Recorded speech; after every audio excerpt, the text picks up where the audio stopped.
তথ্য প্রযুক্তি জ্ঞানের একদম উন্নতি শিখরে বর্তমান বিশ্ব। মানুষ মঙ্গল গ্রহে যেতে যাচ্ছে। এই মোবাইলের যে ডিভাইস এআই, এটা দিয়ে কি না করা যায়। আপনি চাইলে যে কোনো কিছু তথ্য আপনি এখনই সংগ্রহ করতে পারছেন। দেখেন, উন্নতির কিন্তু কোনো কম হয় নাই, কিন্তু বিশ্বে কি শান্তি আছে? জুলুম নির্যাতন কমেছে?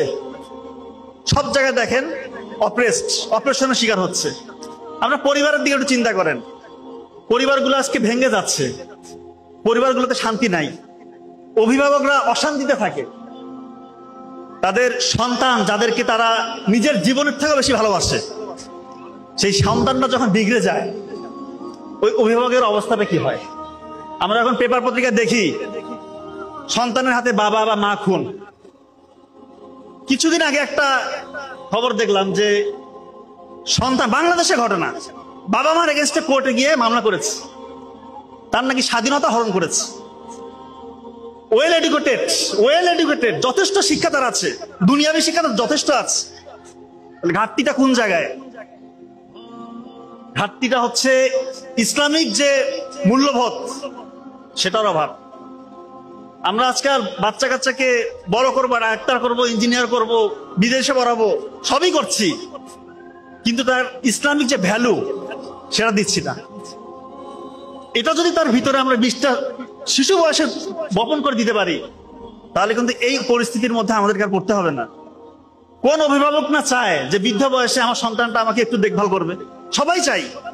কিন্তু যখন দেখতে হয় যে আমার অবস্থান, আমার আজকে আশ্রয় নিতে হচ্ছে বৃদ্ধাশ্রমে, কষ্ট লাগে। আসলে এই নিউজগুলো যখন দেখি কষ্ট লাগে। এর পিছনে কিন্তু আমরা নিজেরাও দায়ী, অভিভাবকরাই দায়ী। আপনি 5 বছর বয়সে শিশুর হাতে মোবাইল দিয়ে দিচ্ছেন, অথচ কোরআনের যে ইলম সেটা তার মধ্যে নাই। 7 বছরে সে ব্রাউজিং করতেছে, বিভিন্ন জিনিস সার্চ দিচ্ছে, অথচ তার মধ্যে আকীদা নাই। আর আপনি চান যে এই সন্তান বড় হয়ে আপনাকে দেখবে? সম্ভব না ভাই, দুইটা একইভাবে সম্ভব না। আপনি তাকে ইসলামিক মূল্যবোধে দীক্ষিত করেন, শিক্ষা দেন, এই সন্তান ইনশাল্লাহ মানুষের মতো মানুষ হবে। সে দুনিয়াবী শিক্ষাও নিবে, আখিরাতে শিক্ষাও নিবে। ইসলামিক মূল্যবোধটা খুবই গুরুত্বপূর্ণ।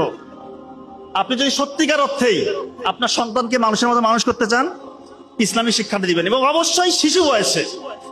কেননা আমরা শিশু বয়সেই প্রায় 250 মিলিয়ন নিউরন নিয়ে জন্ম নেই, এবং এটার ব্রেইনের ডেভেলপমেন্ট 90% 8 বছরের মধ্যেই হয়ে যায়।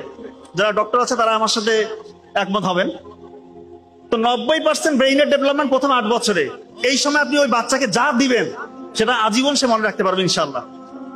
আর আমরা দিয়ে দিচ্ছি মোবাইলের কার্টুন, হাবিজাবি। কেন? আমরা তো এখন দেখি 5 বছরে কোরআনের হাফেজ হয়ে যাচ্ছে। কিভাবে সম্ভব? 5 বছরে কোরআনের হাফেজ। চিন্তা করেন, এত বড় 6236টা আয়াত 5 বছরের শিশু পুরোটা ব্রেনের মধ্যে নিতে পারতেছে, কারণ ওইভাবে তাকে ট্রেন আপ করতেছে। তো আমার মেসেজ একটা ক্লিয়ার, এই প্রতিষ্ঠানকে আমি শুধু একটা ওই স্কুলের গণ্ডির মধ্যে সীমাবদ্ধ করতে চাই না, ছোট করব না। এটা এমন একটা প্রতিষ্ঠান, আলহামদুলিল্লাহ আমি স্বপ্ন দেখেছিলাম যে এরকম একটা প্রতিষ্ঠান হোক, যেখানে দুনিয়াবী শিক্ষা, সায়েন্স, ইংলিশ, ম্যাথমেটিক্স সবকিছু শেখাবে, পাশাপাশি আমার দ্বীনের শিক্ষাটাও থাকবে। দেখবেন যে ইনশাল্লাহ তারা ইহকাল এবং পরকাল সব জায়গায় ইনশাল্লাহ সফল হবে, এবং আমাদের নাজাতের ওসিলা হবে ইনশাল্লাহ।